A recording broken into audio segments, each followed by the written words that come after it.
কোনো রকম ঝামেলা ছাড়াই খুব কম সময়ে বাড়িতেই বানিয়ে নিন একদম অনুষ্ঠান বাড়ির মতো সর্ষে পাবদা। এই সর্ষে পাবদা একবার খেলে এর স্বাদ কিন্তু ভোলার নয়। আর কোন সময় কোন মশলা দিলে এই পাবদা মাছের রেসিপি একদম অনুষ্ঠান বাড়ির মতো আসবে তার সম্পূর্ণ তথ্য থাকবে এই রেসিপিতে। তাই ভিডিওটি স্কিপ না করে সম্পূর্ণ দেখার অনুরোধ রইল। নমস্কার বন্ধুরা, আপনারা দেখছেন সঞ্জুস্মিতা ডায়েরি। আর আজকে আমাদের রেসিপি পাবদা মাছের ঝাল বা সর্ষে পাবদা। তো কিছুই না, এর জন্য প্রথমেই আমাদেরকে কিছু মশলা রেডি করে নিতে হবে। আমি এখানে একটা মিডিয়াম সাইজের রসুনকে ছাড়িয়ে নিয়েছি, ওটাকে একটা পাত্রে নিয়ে নিলাম। সাথে দিলাম 3টে শুকনো লঙ্কা, কিছুটা ছাড়ানো মিষ্টি কুমড়োর বীজ দিচ্ছি। এর পরিবর্তে চারমগজও দেওয়া যেতে পারে। দিচ্ছি অল্প একটু নারকোল। এই রেসিপিতে নারকোল ও কুমড়োর বীজটা দেওয়ার চেষ্টা করবেন, এতে করে এই রেসিপির স্বাদটা দ্বিগুণ বেড়ে যাবে। আর যাচ্ছে এর মধ্যে 1 টেবিল চামচ পোস্ত ও 1 টেবিল চামচ কালো সর্ষে। আপনাদের কাছে সাদা সর্ষে থাকলে কালো ও সাদা সর্ষে হাফ হাফ করে দিতে পারেন। এখন এই সমস্ত মশলাগুলোকে অল্প একটু জল দিয়ে ভিজিয়ে সাইড করে রাখবো। এখন মাছগুলোকে ম্যারিনেশন করে নেব। আমার এখানে মাছগুলো বেশ বড় বড় ছিল, তাই ভাজার সুবিধার্থে মাঝখান থেকে 2 পিস করে নিয়েছি।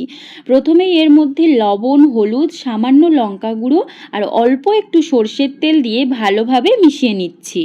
এই সমস্ত মশলাগুলোকে খুব ভালোভাবে মেশানোর পর একদম অল্প পরিমাণে মানে হাফ চা চামচ মতো বেসন ও হাফ চা চামচ মতো চালের গুঁড়ো দিয়ে মাছের উপরে একটা হালকা কোটিং করে দেব। এতে করে মাছটা ভাজার সময় ভেঙে যাওয়ার কোনো রকম সম্ভাবনা থাকবে না, এছাড়া তেলও ছিটকাবে না। এখন গ্যাস অন করে কড়াই বসিয়ে দিলাম।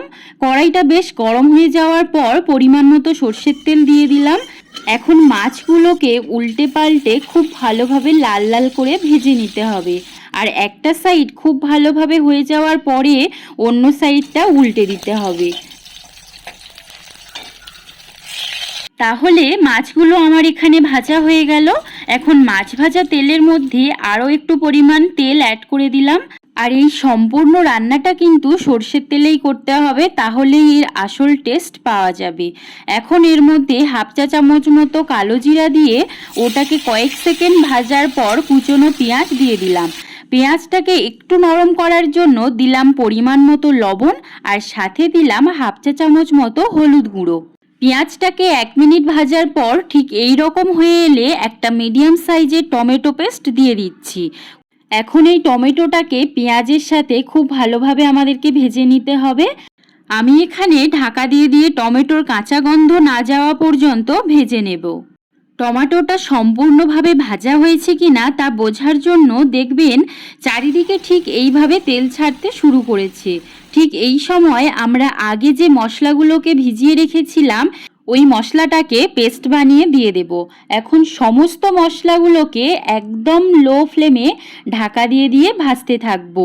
এই মশলা ভাজতে আমাদের 8 থেকে 10 মিনিট মতো সময় লাগবে। আর এই মশলা কষানোর উপরেই কিন্তু নির্ভর করবে আমাদের রেসিপিটা কতটা সুন্দর ও টেস্টি হবে। আর এই সময় যদি মশলাগুলো পুড়ে যায় বা কাঁচা থাকে তাহলে আমাদের রেসিপির স্বাদ কিন্তু একদম খারাপ করে দেবে। তাই এই সময়টা একটু ধৈর্য নিয়ে কাজটা করবেন। এখন আমি রঙের জন্য এখানে হাফ চা চামচ মতো কাশ্মীরি লঙ্কার গুঁড়ো দিচ্ছি। চাইলে আপনারা এটা দিতে পারেন, আবার স্কিপও করতে পারেন। এখন আমার এখানে মশলাটা কিন্তু সম্পূর্ণভাবে ভাজা হয়ে গেছে। যখনই দেখবেন কড়াইয়ের চারিদিকে তেল ছাড়তে শুরু করেছে আর মশলার মধ্যে একটা দানা দানা ভাব চলে এসেছে, তখনই কিন্তু বুঝতে হবে আমাদের মশলা একদম রেডি। এই সময় পরিমাণ মতো জল দিয়ে দিচ্ছি। আর আপনারা গ্রেভিটা কতটা থিক রাখবেন তার উপরে নির্ভর করে জলটা দিয়ে দেবেন। আমার এখানে 2 বাটি মতো জল লেগেছে। এখন বেশ ভালোভাবে গ্রেভিটা ফুটে গেলে মাছগুলো একে একে দিয়ে 4 থেকে 5 মিনিট মতো ফুটিয়ে নিতে হবে।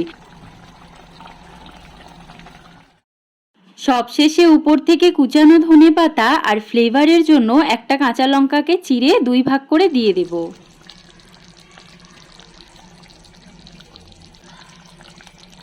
তো তো আশা করছি পাবদা মাছের এই রেসিপিটি আপনাদের অনেক ভালো লেগেছে। আর এটা বানানো কতটা সহজ তা আপনারা অবশ্যই বুঝতে পেরেছেন। আর এটা বানাতে গেলে খুব বেশি ঝামেলাও নেই। ঠিক এইভাবে আপনারা একদিন বাড়িতে বানিয়ে দেখতে পারেন। আশা করছি আপনাদের অনেক ভালো লাগবে। আর আমার এই রেসিপি ভালো লাগলে অবশ্যই একটা লাইক ও শেয়ার করে পাশে থাকবেন। ফিরে আসছি নতুন কোনো ইন্টারেস্টিং রেসিপির সাথে। ততক্ষণ পর্যন্ত সবাই ভালো থাকবেন, সুস্থ থাকবেন। টাটা।